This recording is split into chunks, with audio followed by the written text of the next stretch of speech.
மாணவர்கள் கல்விக் கடனை திரும்ப செலுத்த முடியாததற்கு வேலையில்லா திண்டாட்டமே முக்கிய காரணம் என்று ஜி.கே. வாசன் தெரிவித்துள்ளார். மாணவர்களின் கல்விக் கடனை ரத்து செய்ய கோரி தமிழ் மாநில காங்கிரஸ் கட்சி சார்பில் சென்னையில் ஆர்ப்பாட்டம் நடைபெற்றது.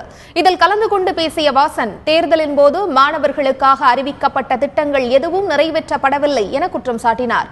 வேலையில்லா திண்டாட்டமே மாணவர்கள் கல்விக் கடனை செலுத்த முடியாமல் இருப்பதற்கு முக்கிய காரணம் என்று தெரிவித்தார். மாணவர்கள் நலனை காக்கும் வகையில் மத்திய மாநில அரசுகள் கல்விக் கடனை முழுமையாக ரத்து செய்ய வேண்டும் என்று வாசன் கோரிக்கை விடுத்தார். மாணவர்களுடைய நலன் பேணி காக்கப்பட வேண்டும். அதற்கு மத்திய மாநில அரசுகள் கல்லூரி வரை கல்வி இலவசமாக வழங்கப்படக்கூடிய நிலையை ஏற்படுத்த வேண்டும். தனியார் கல்வி நிறுவனங்களுடைய கட்டண கொள்ளையை தடுத்து நிறுத்த வேண்டும்.